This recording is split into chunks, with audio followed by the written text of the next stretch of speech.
붙여져 있냐면 차별하여 대하지 말라, 이렇게 제 성경에는 쓰여 있습니다. 그래서 우리가 1절과 2절만 읽었지만 사실은 그 뒷부분 13절까지 이어지는 내용이 차별하지 말라, 이런 내용이에요. 저는 오늘 차별에 대한 말씀을 드리려고 하는 것은 아닙니다. 성경에 보면 해야 하는 것이 있고 해서는 안 되는 것이 있습니다.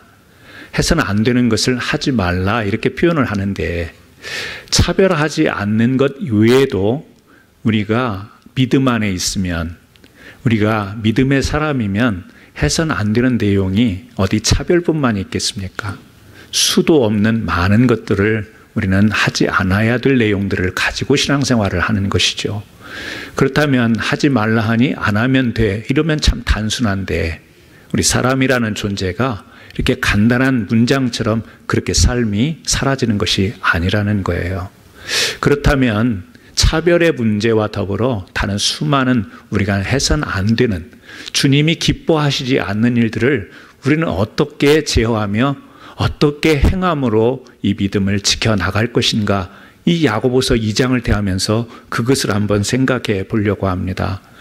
오늘 우리가 말씀 1절에 읽었지만, 내 형제들아 영광의 주, 주님에 대해서 영광이라는 표현을 사용을 합니다. 그 영광의 주, 곧 우리 주 예수 그리스도에 대한 믿음을 너희가 가졌으니, 영광스러운 주님에 대한 믿음을 가졌기 때문에 이런 일을 하면 안 된다, 지금 그런 이야기 아니겠어요? 교회 안에서 차별이 있으면 안 된다, 믿음의 삶을 살아가면서 이런 일을 하면 안 된다. 그렇다면 결국에 그렇게 해서는 안 되는 이유가 나왔잖아요. 뭐죠? 영광의 주, 그분에 대한 믿음을 가지고 영광의 주 안에서 살아가는 우리들이기 때문에 그렇습니다.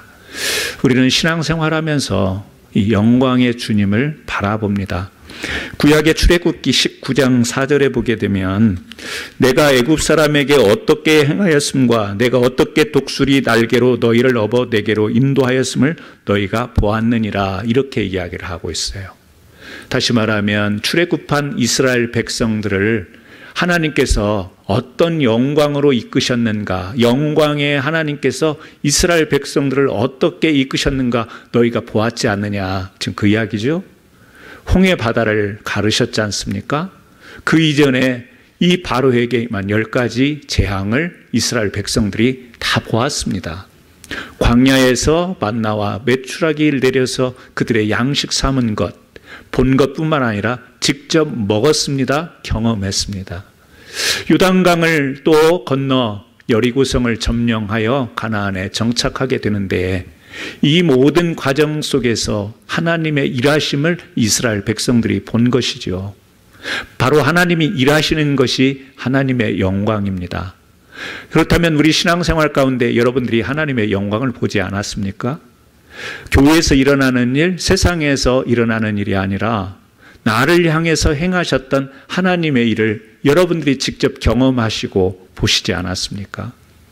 그래서 우리가 하나님의 은혜라고 간증하고 하나님의 놀라운 역사라고 우리가 그렇게 선포할 수 있는 것 아니겠어요?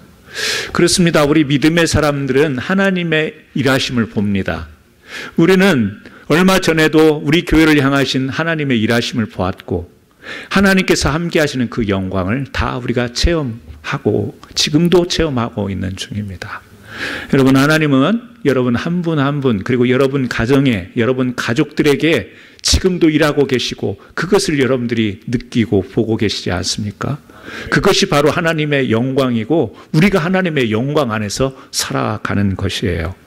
그래서 영광의 주에 대한 믿음을 갖는다라는 것이 무엇인가, 저는 오늘 두 가지 측면으로 한번 생각해 보려고 합니다. 영광의 주님에 대한 믿음을 가졌기 때문에 차별도 하지 않고 하나님 기뻐하시지 않는 일을 하지 않는데, 그러면 영광의 주에 대한 믿음을 갖는다라는 것이 무엇인가? 먼저 말씀드리는 것은 바로 살아있는 영성을 가지는 것, 그것이 바로 우리가 영광의 주에 대한 믿음을 갖는 것입니다. 여러분, 생명이 없는 것의 온도는 몇 도입니까? 이런 우매한 질문을 던져봅니다. 생명이 없는, 생명력이 없는 것의 온도는 몇 도인가? 좀 쉽게 이해하기 위해서 우리 사람이 죽으면 이제 시체가 되는데요. 시체의 온도는 몇 도인가? 이런 질문도 되겠습니다. 우리 사람이 생명이 끊어지면 우리의 정상적인 체온을 유지를 못하지요. 그러면 그 시체가 냉동고에 들어가면 그 시체의 온도는 냉동고의 온도가 됩니다. 그 시체를 그냥 우리 방에다가 딱 안치를 하면 그 방의 온도가 그 시체의 온도가 되는 것입니다. 생명력이 없는 것은 자체의 온도가 있는 게 아니고 그 상황과 그 주변의 온도에 맞춰지게 되어 있다는 것이죠. 생명이 없으면 주어진 환경과 같게 됩니다. 생명이 있으면 환경의 온도에 저항을 하죠. 요즘같이 무더운 때에 우리 집에서 그대로 아무런 에어컨이나 이런 시설의 도움이 없이는 견디기가 쉽지를 않습니다. 더우면 에어컨을 세게 틀어서 우리가 시원하게 우리의 체온을 또 우리의 건강을 유지하려고 합니다. 추우면 우리는 옷을 또 껴입고 히터를 틀고 우리의 이 정상적인 생활을 할 수 있도록 체온을 유지하죠. 왜요?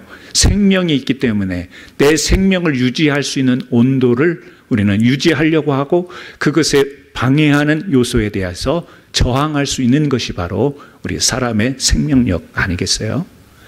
죽은 신앙은 무언가? 죽은 신앙은 무언가? 생명력 없는 신앙은 무엇인가?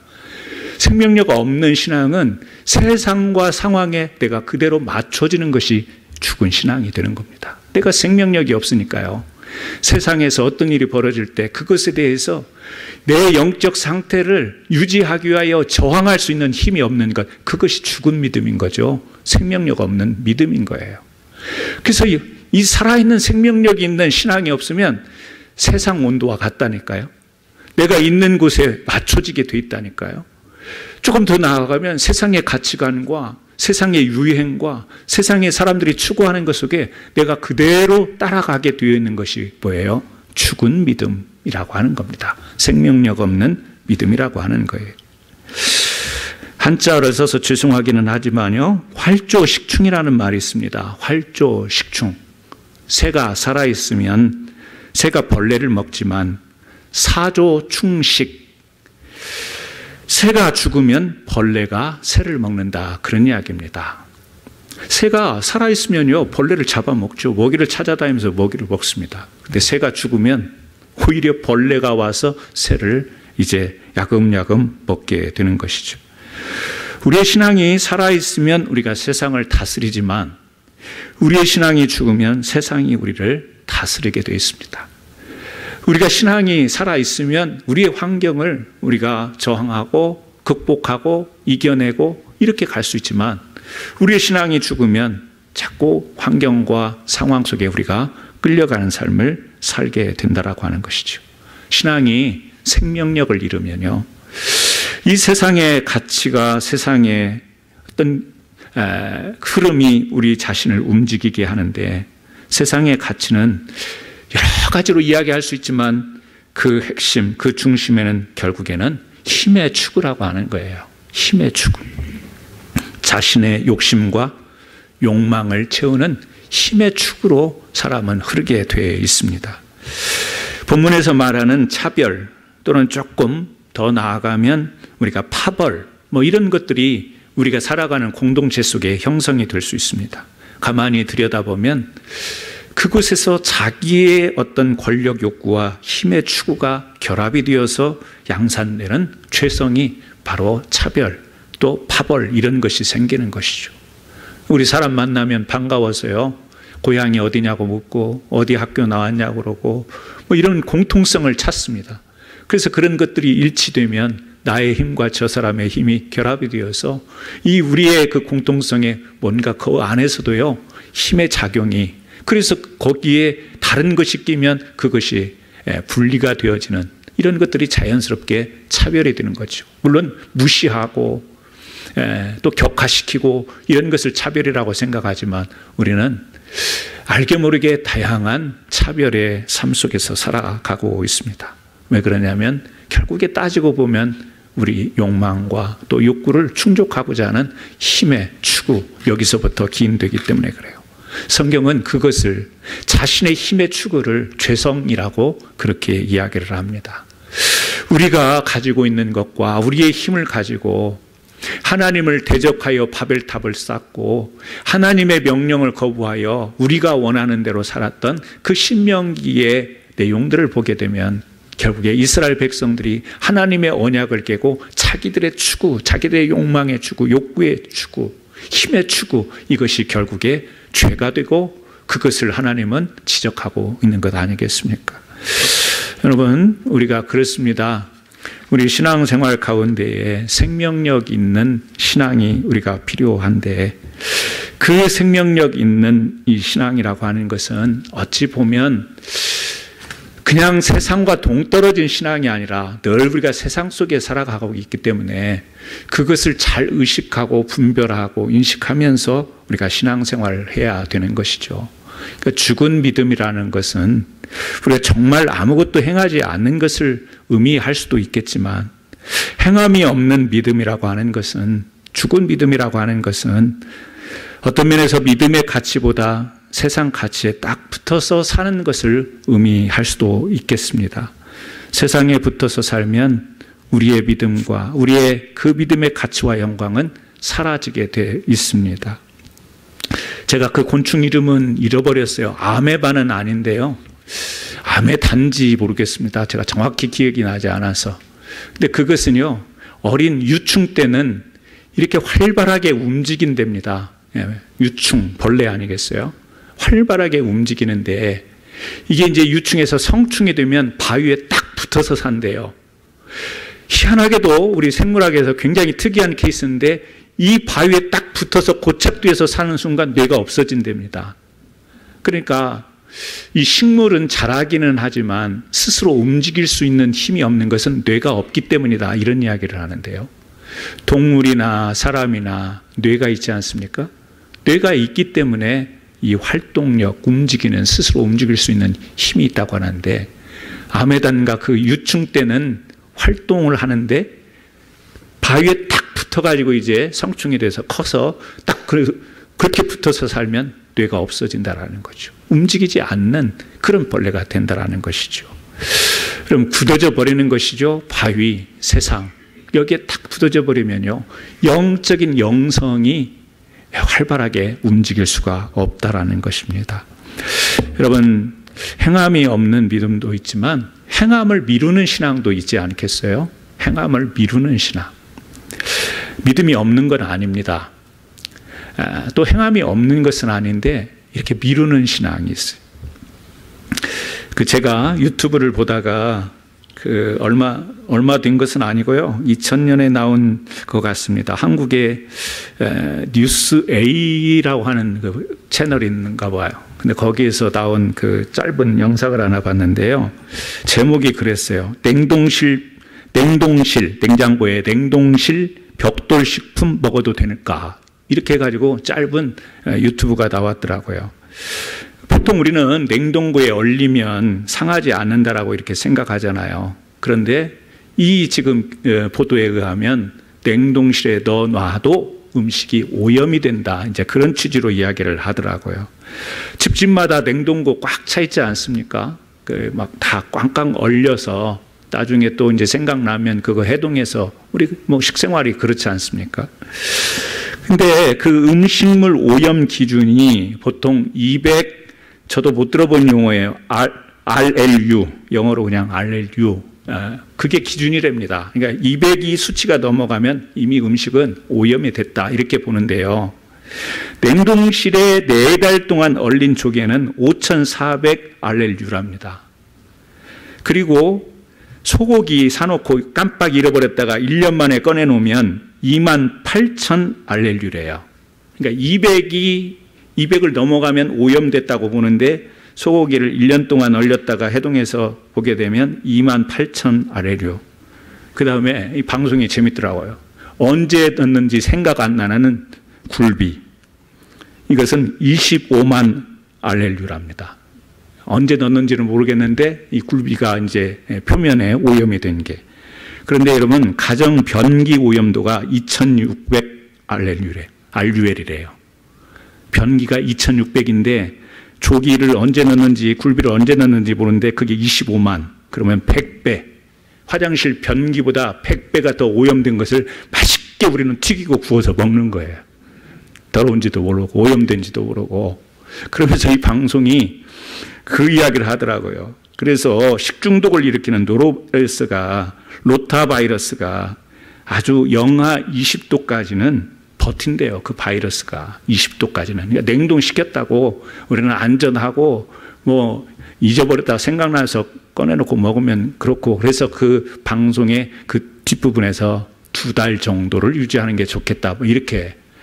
물론 우리는 별거를 먹어도 안 죽으니까 없어서 못 먹지, 뭐 10년이 됐든 20년이 됐든 있으면 꺼내서 먹으려고 하는 게 우리일 텐데, 뭐 그런 거 따지고 뭐 오염도를 측정하고 먹는 사람이 있겠습니까? 딱딱한 그것을 냉동 벽돌 음식 이렇게 부르더라고요. 근데 신앙에도 그런 것 같습니다. 냉동 벽돌 신앙이 있지 않나. 왜요? 내가 지금은 아니야. 내가 믿음이 있어서 이렇게 믿음 생활을 하고 이렇게 행하고 이렇게 봉사하고 이렇게 헌신하고 하는 것 조금 냉동실에 보관했다가 내가 괜찮을 만할 때 끄집어내서 그때 해동해서 그때 내가 섬기지, 신앙생활하지. 그러니까 마음속으로는 냉장고에 음식이 있으면 누가 손님이 와도 언제든지 꺼내서 그냥 딱 하면 되는 거니까 마음은 든든한데 지금은 그것이 싱싱한 음식이 아닌 거예요. 내가 싱싱하게 먹을 수 있는 음식이 아닌 거예요. 그냥 든든한 거지. 여러분, 우리 신앙도 그런 신앙이 될 수 있는 것 아니겠습니까? 우리가 아예 죽은 믿음을 가진 것은 아니라고 봐요. 우리 성도님들이, 예배하는 성도님들이 행함이 없고 죽은 믿음이라고 보지 않는데 이거는 좀 있을 것 같다, 그런 생각이 들어요. 뭐요? 보관하고 있는 신앙. 내가 언젠가는 열심히 할 거야. 언젠가는 열심히 예배도 드릴 거야. 그런데 그냥 마음은 믿는 믿음이 있으니까 든든한데요. 지금 살아있는 신앙이 못 되는 거예요. 그래서 언젠가 제가 한국에서 어렸을 때 굉장히 부흥회 때 은혜 받았던 그 목사님의 설교를 기억하고 저쪽에 우리 교회에 있을 때 제가 금요일 날 기도회 때인가 한번 말씀을 드린 적이 있는 것 같은데요. 기억이 있어요. 그래서 우리는 프레시한 신앙, 생명력 있는 신앙을 위해서 3가지 산을 기억해야 된다, 그런 것 같은데요. 첫째는 신의 산이죠. 신의 산은 말씀의 산입니다. 모세가 그곳에서 십계명과 하나님의 말씀을 받았습니다. 자칫 모세는 거기에서 거의 죽을 뻔한 경험도 합니다. 그런데 그런 경험들이 말씀을 하나님께서 백성들에게 주기 위한 체험이고 경험이었죠. 여러분, 우리는 그렇습니다. 매일매일 하나님께서 이스라엘 광야에 이렇게 만나를 내려줘서 그날 거둬먹고 남기면 썩어져 없어지는 것 같은, 남기면 안 되는 것 같은 그날 그때 주어진 그 생명력 있는 말씀, 이것을 가져야 영광의 주에 대한 믿음을 우리가 온전히 갖게 되는 것 아니겠습니까? 감람산은 주님이 기도하셨던 산 아니겠어요? 밤이 새도록 또 땀방울이 핏방울처럼 그렇게 간절한 기도가 드려졌던 이 감람산의 기도, 겟세마네 동산이라고도 하죠. 하나님과 연결되는 시간이 바로 감람산에서 있었습니다. 여러분의 기도 생활이 어떤지 모르겠습니다. 늘 우리는 기도하는 마음으로 살아갑니다. 기도하는 마음과 기도하는 것은 또 다릅니다. 마음은 냉장고 냉동실인 겁니다. 그러나 기도하는 것은 지금 바로 생명력 있는 신앙 행함입니다. 저는 여러분들이 기도하는 마음, 그냥 하나님께서 내 기도를 들어주실 거야, 내 마음을 아실 거야, 냉동고에 보관하는 그런 기도하는 마음이 아니라 오늘 피곤하고 오늘 쓰러질 것 같더라도 막 이 피곤하고 땀이 뻘뻘 나더라도 주님을 향해서 간절히 외칠 수 있는 기도가 있는, 그 싱싱한 기도가 있는, 살아있는 기도가 있는 그런 기도가 있을 때 참된 주님의 영광, 그 영광 안에 살아가는 믿음이 되지 않겠어요? 그 기도가 있을 때에 차별뿐만 아니라 우리가 해서는 안 되는 것들을 주님의 음성 들으면서 분별할 수 있지 않겠습니까? 사랑하는 성도 여러분, 추울 때는 추워서 기도 못하고 더울 때는 더워서 기도 못하고 봄하고 가을은 날씨 좋아서 놀러 가야 돼서 기도 못하고 언제 기도할 거예요? 언제 기도할 거예요? 그러므로 우리가 기도하고 있습니다. 그냥 우리 믿는 사람들의 입에 바른 소리가 그거 아니에요. 감사합니다. 기도합니다. 사랑합니다. 너무 입에 바른 소리만 하지 말고 지금 보관하는 신앙이 아니라 지금 행하는 신앙으로 그렇게 저와 여러분이 정말 하나님이 보실 때 정말 살아있는 신앙을 가졌다, 살아있는 이름을 가졌다라고 인정하실 수 있는 믿음을 갖기를 주의 이름으로 축원합니다. 갈멜산이 있죠? 능력의 산입니다. 말씀과 기도가 있으면 능력이 나타나는데 하나님이 능력을 우리에게 보여주시고 행하시는 그 영광을 보여주셨는데 우리는 언제 계속해서 주님의 능력만을 바라볼 것이 아니라 주님이 우리에게 능력을 행하시는 것, 우리가 그 주님의 능력을 따라 행할 수 있죠. 기도의 권능으로, 말씀의 능력으로. 엘리야가 바알과 아세라의 선지자 850명을 물리쳤던 산입니다. 위대한 성경의 인물의 이야기가 아니라 우리의 이야기가 돼야 되지 않겠습니까?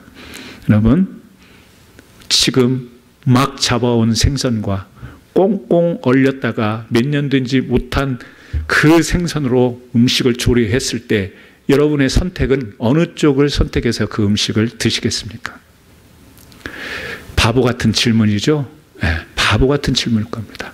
팔팔 뛰던 거를 막 회를 뜨고 매운탕을 끓인 것을 먹고 싶지, 러시아에서 왔는지 중국에서 왔는지도 모르겠고 쩔쩔 쩔을 정도로 얼은 것을 가지고 요리하는 것을 초이스를 하라면 어떤 것을 하시겠습니까? 하나님이 기뻐하시는 신앙은 뭐겠습니까?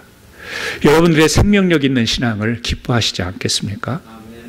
여러분들이 꽁꽁 얼어가지고 이게 동태인지 족인지 구별도 안 가는 그 쩔어 있는 그런 신앙을 하나님이 기뻐하시겠습니까? 여러분, 살아있는 신앙, 생명력 있는 신앙, 행함이 있는 신앙, 성숙한 신앙 가지기를 주의 이름으로 축원합니다. 두 번째는요, 영광의 주에 대한 믿음을 갖는다라는 것은 책임감 있는 영성을 갖는 것, 책임감 있는 영성을 갖는 것. 반응, 리스판스와 능력, 어빌리티가 합쳐져서 리스판시빌리티, 책임감이 되는 것입니다. 반응이 있고 능력이 결합이 될 때 책임감을 우리가 갖게 되는 것이죠. 반면 무책임이라고 하는 것은 다른 것이죠. 전혀 반대입니다. 성경에 구약에 보면 대비되어지는 지파가 있어요. 유다 지파와 에브라임 지파입니다. 이 두 지파를 성경을 보면 은연히 비교를 하고 있는데 이 유다 지파와 에브라임 지파의 그 비교의 중심점은 뭐가 있느냐? 책임감입니다. 유다 지파는요, 책임감이 강한 지파로 성경에 표현되고 있습니다.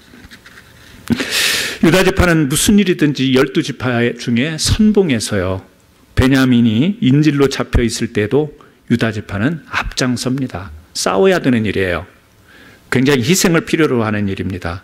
그런데 창세기 44장에 보면 이 앞장서는 지파가 누구냐면 베냐민 지파였어요.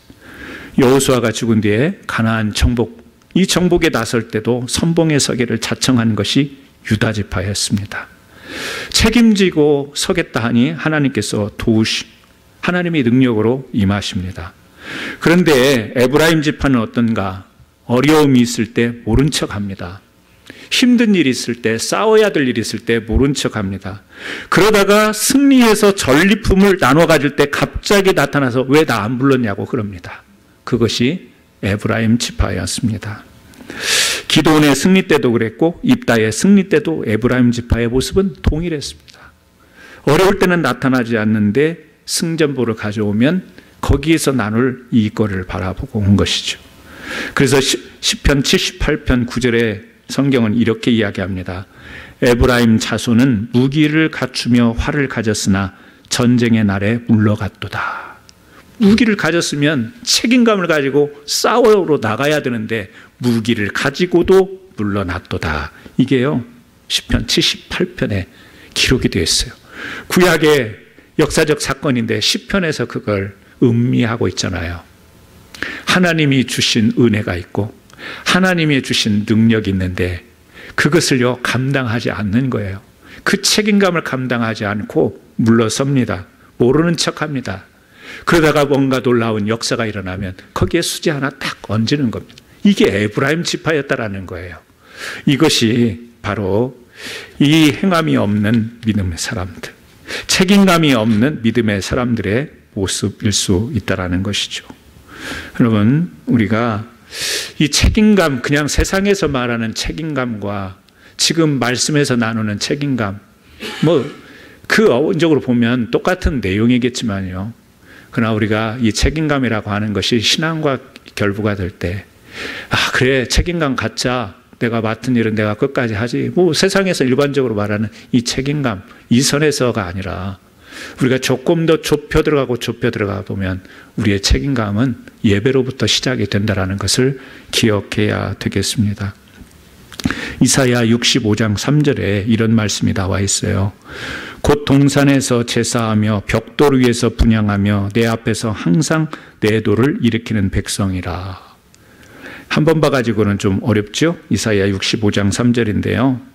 이스라엘 백성들이 동산에서 하나님께 제사하고 벽돌 위에서 분향하며 하나님 앞에 예배를 드리는데, 제사를 드리는데 하나님은 어때요? 항상 그럴 때마다 막 화가 난다라는 거예요. 아니, 백성들은 하나님께 예배하는데 왜 하나님이 화가 나요? 왜 화가 나시냐라는 거예요. 이유는요, 이 말씀이 쓰여진 이사야서 배경을 읽어보면 뭐라고 나와 있냐면 산당 제사를 드렸다, 이렇게 나와 있어요. 산당 제사라고 하는 것은 성전이 아닙니다. 이방 사람들이 신을 모셔놓고 자기네들의 방식으로 제사를 드렸던 곳인데, 이스라엘 백성들이 성전까지 가기 힘드니까 편의상 그 산당에서 하나님께 제사했다. 우리가 잘 알고 있는 성군 히스기야 왕도 이 산당 제사를 피해가지 못해. 정말 얼마나 히스기야 왕이 하나님 앞에 신실한 왕이었어요. 근데 그의 흠이 뭐냐면 이 산당 제사를 물리치고 있어요. 히스기야도 이 산당 제사를 타파하지를 못했다라는 거예요. 보죠? 우리가 예배 그러면 하나님께 드리는 거지만 예배의 책임성이 있습니다. 요즘에는 코로나와 더불어서 시대가 이러다 보니까 예배의 편리성을 너무 추구하게 되고 거기에 이제 젖어들어 버렸어요. 온라인 예배에 젖어들어 버렸습니다. 교회가 시대에 맞춰 가야죠. 현대 문명을 목사님 발맞춰 가야죠 라고 하는 말이 좀 설득력이 있게 들리기는 해요, 지금 시대에. 그런데 그 안에 가만히 보면 점차 우리의 영적인 영성의 생명력을 잃어갑니다.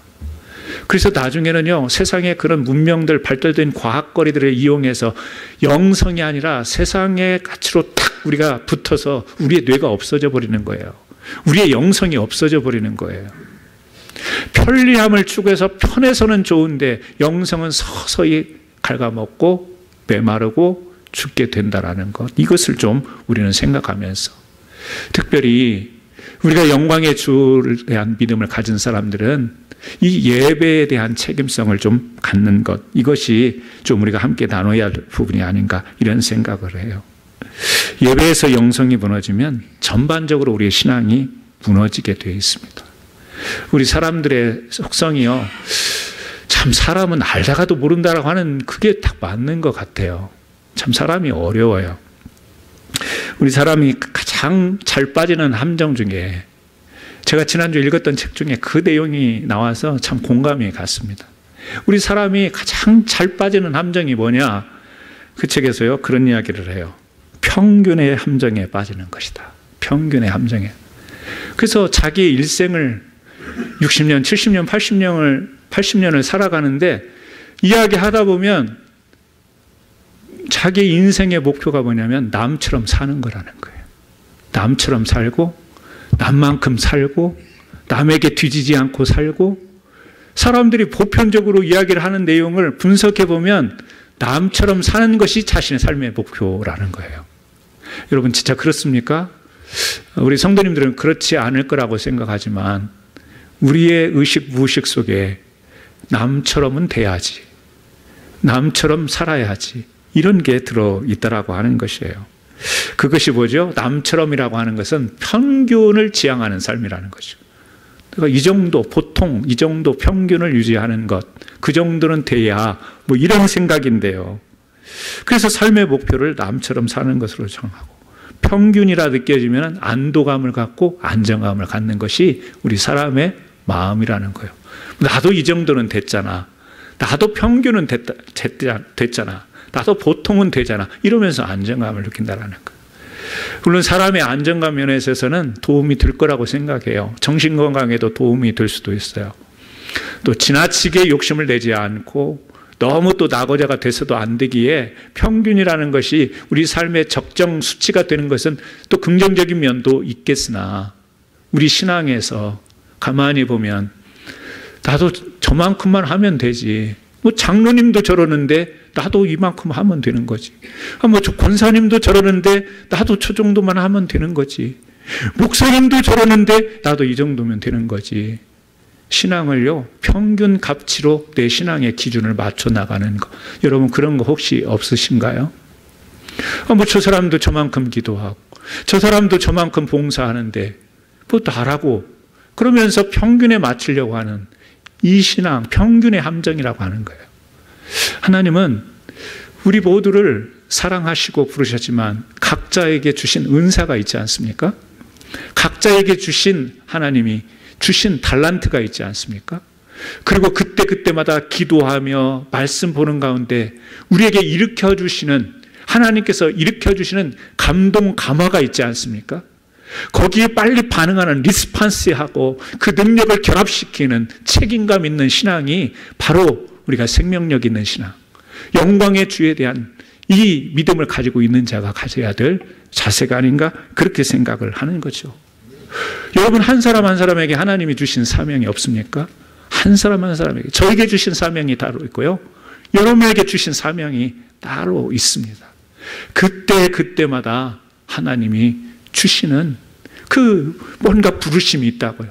큰 소명과 작은 소명들이 있는데 그 부르실 때 반응이 있어야 되지 않습니까? 이미 하나님은 여러분들이 감당하실 수 있는 어빌리티, 힘을, 능력을 주시지 않았습니까? 그 부르심과 능력이 결합이 되면 책임감입니다.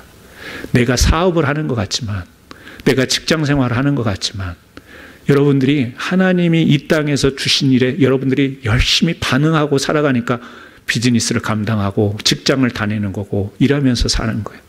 거기에 내가 실력을 키우지 않습니까? 공부도 하고 연구도 하고 비교도 하고 막 이러면서 내가 비즈니스를 하고 직장 생활하고 내 삶의 처소에서 열심히 살지 않습니까?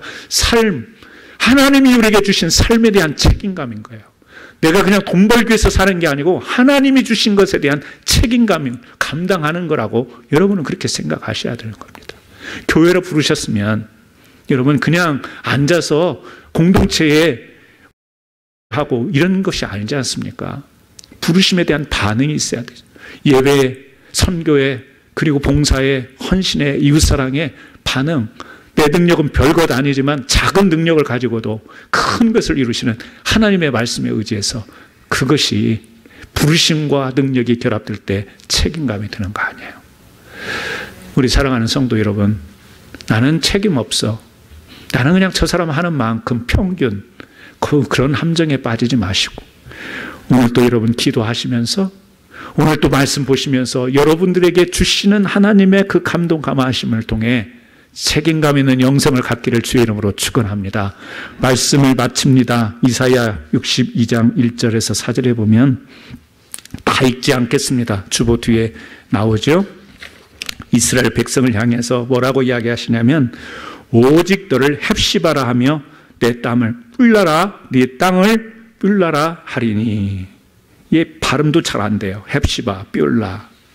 그런데 그 밑에 뜻이 나와 있습니다. 헵시바는요, 여호와께서 너를 기뻐하실 것이며, 뿔라는요, 내 땅이 결혼이라는 의미를 가진 것이 뿔라입니다. 그러니까 하나님은 우리를 향해서 헵시바라 하십니다. 하나님은 여러분을 기뻐하십니다. 하나님은 우리 교회를 기뻐하십니다. 하나님은 우리 성도 한 분 한 분을 기뻐하시고, 그 기뻐하시는 축복으로 뭐예요? 우리의 기업을 주십니다. 뿔라, 결혼한 것처럼, 뗄 수 없는 것처럼 하나 된 것 같은 복을 주십니다. 영적인 복, 영성. 여러분, 오늘 하나님이 오늘 주일에 우리에게 들려주시는 말씀입니다. 우리가 교회 안에서 해야 될 것, 해야 되지 않을 것, 차별을 하느니 안 하느니 우리는 거기에 몰두해서 가해자가 있고 피해자가 있고 시험이 들어서 교회를 떠나고 막 그럽니다. 교회가 차별이 있다, 사랑이 없다, 막 그런 것에 교회들이 늘 시끄럽고 소란스럽고 그렇습니다. 차별의 문제만 있습니까? 다른 문제는 없습니까? 수도 없는 문제들이 있습니다. 그런데 그것을 어떻게 극복합니까? 이렇게 돌이키면 차별이 생기고 저렇게 돌이키면 차별이 생기고요. 이렇게 돌리면 속상한 일 생기고 저렇게 돌리면 서운한 일 생기는데 그걸 어떻게 감당합니까? 저는 오늘 차별을 하지 말자 하자 뭐 이런 이야기를 해서는 해결이 되는 문제가 아니라 영광의 주에 대한 믿음을 가지면, 그런 믿음을 가지면 이것은 작은 문제들은 우리가 극복할 수 있게 될 줄 믿습니다. 그러므로 우리 사랑하는 캔사스 안의 장로교회 성도님, 영광의 주에 대한 믿음을 가기를 예수님의 이름으로 축원합니다. 같이 한번 기도합니다. 그렇습니다. 주님, 우리가 사소한 것 때문에 우리의 신앙 공동체뿐만 아니라 가정에서도 또 우리 일과에 더불어서도 수많은 문제들을 안고 살아가는데 하나님은 우리를 기뻐하시고 우리에게 이 땅에 귀한 기업을 주셨는데 참된 믿음을 가진 사람처럼 살아갈 수 있도록 생명력 있는 믿음, 책임감 있는 믿음을 주옵소서. 우리 같이 한번 기도드리겠습니다. 할렐루야. 하나님 아버지 감사합니다. 오늘 야고보서 2장 말씀을 통하여 영광의 주에 대한 믿음을 가진 자들은 어떻게 살아가는가, 차별도 하지 않고 어떤 이 불의한 일들을 우리가 하지 않고 살아갈 수 있을 텐데 우리의 실상은 그렇지가 못합니다.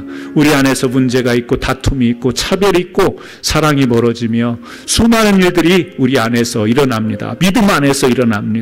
그 믿음을 다시 한번 들여다보고 싶습니다. 하나님, 우리의 믿음 가운데 정말 생명력 있는 믿음이 있다면, 날마다 말씀을 묵상하고 기도하고 주의 권능 가운데 있다면 이런 문제들이 발생할 수 있겠습니까?